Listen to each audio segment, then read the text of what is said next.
Okay, so this is a YouTube guide for 7.22. Here we go. So the build for the general build right now that I do in most of games is a Mallet, Blade Rune King, Rage Blade, Visage, QSS. This, some of you guys might remember. It's from, I've been using this build for 6 months, half year last season. Well, yeah, about 6 months. Back to here, back to this build. Threw the Warmog away, and I'll explain why. But you know, 2 HP items that's given, 2 attack speed items given. QSS is still there.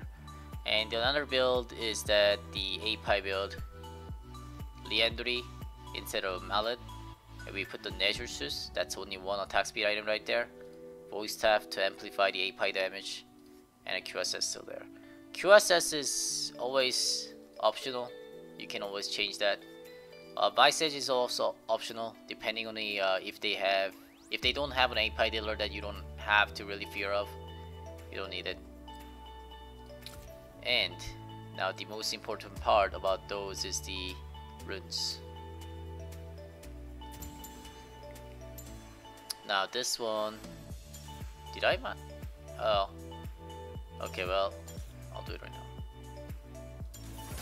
So this is the press the auto PTA build. Press the attack.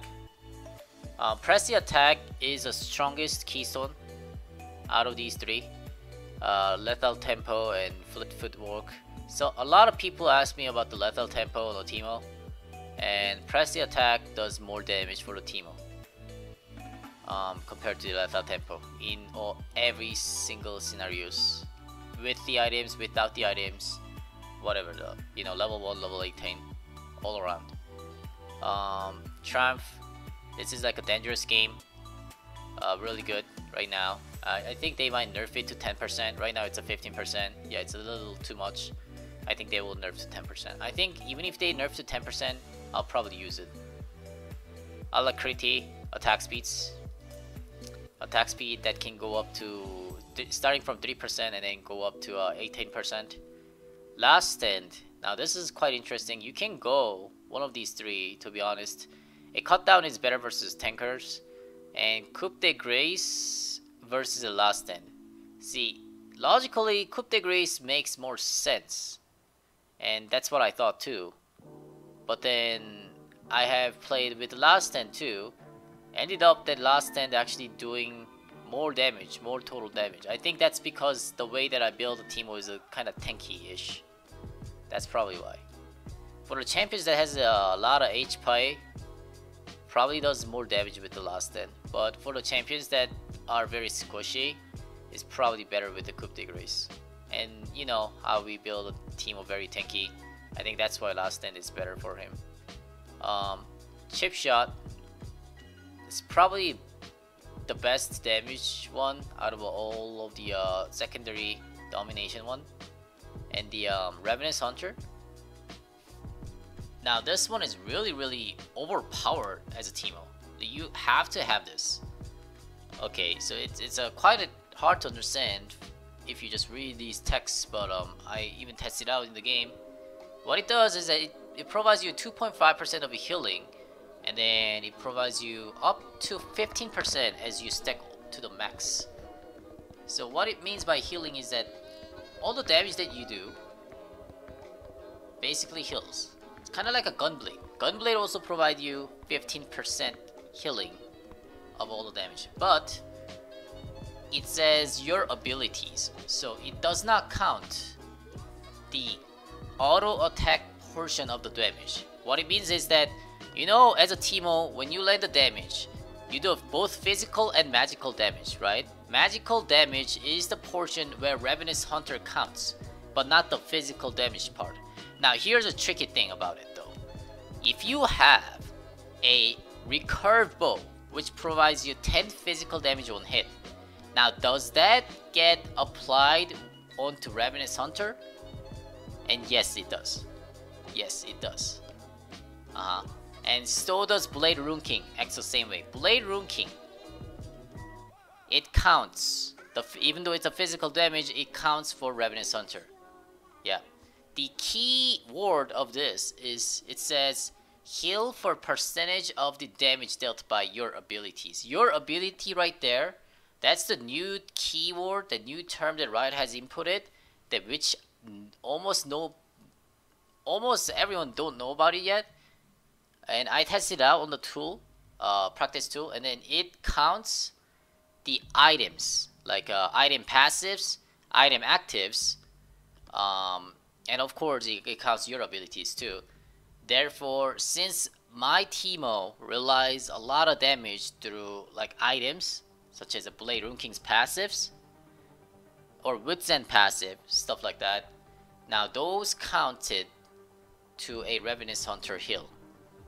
Therefore, Ravenous Hunter is very, very good right now. You must take it.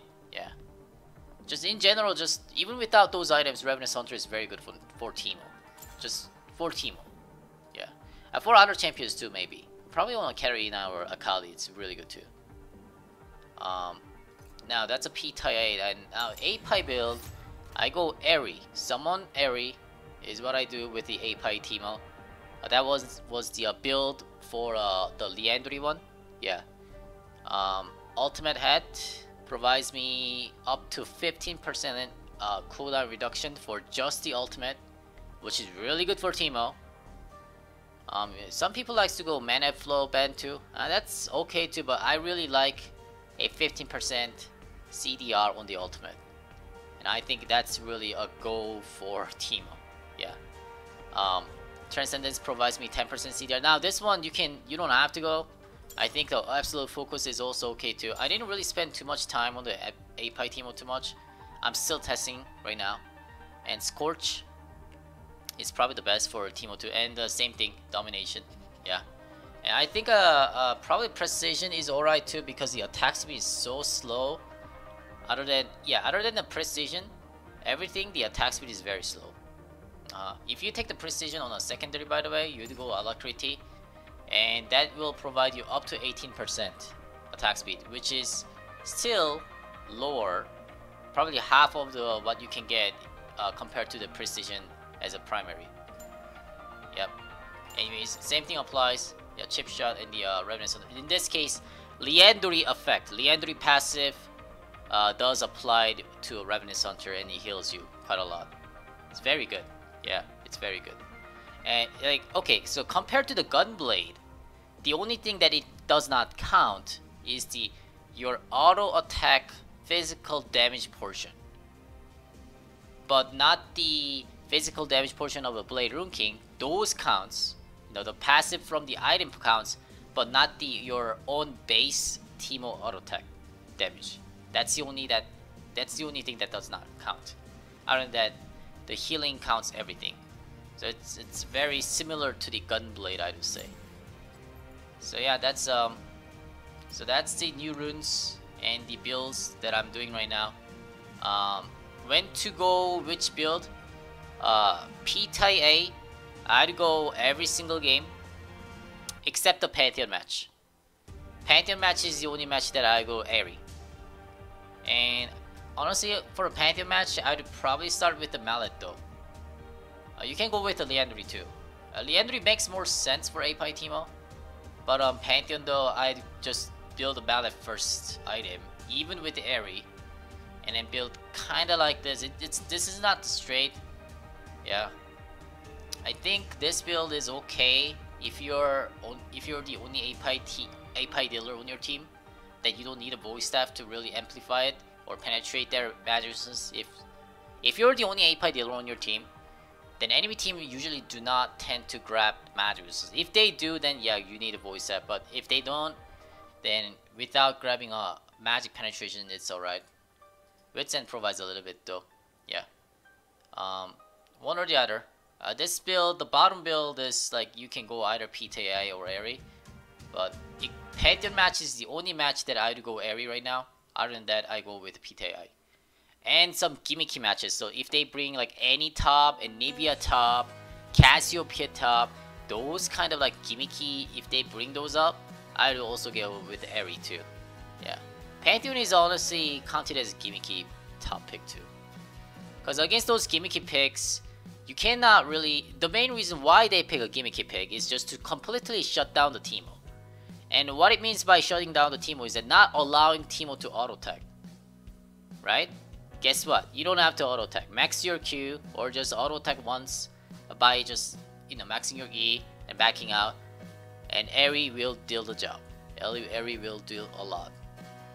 Other than that, most of the other matches your Teemo is able to auto-tag quite well, and therefore the PTA works. Yep. And you might ask, why did you throw the Warmog away from the last season, last patch? It's because the Visage provides me a 30% healing buff. Increases all healing received by 30%. So think about it. I get a Blade Rune King, 12% life steal. I get a 10% life steal from Recurring Simulator. That's a 22% life steal. Right there, life steal. And then 15% healing from the Ravenous Hunter. Right? I mean, if we cannot really add those two, but if you were to add those two, that's basically what? Like 22 plus 15, that's 27% life steal. And then amplify that by 30%. Right? What is 30% of the 27? Is it like a 9? Yeah. So that's like, so 27 plus 9 is what? 36-ish? Yeah, 36% life steal. Well, it's not like that correct, but you get the idea, right? About 36, let's say 35% life steal-ish. Yeah. It's not correct though. It's not correct, but you get what I'm saying. Like that much of a life steal can be happening with the Visage. Your auto will heal enough with the Spirit Visage. That too. Yep. So that's why I threw the Warmog away to provide more sustain by attacking. Also my Shroom, my traps do life steal with this build because of Ravenous Hunter. My Q does. All that. So that's it. That's the build. And I'll upload some of the games that I play with this.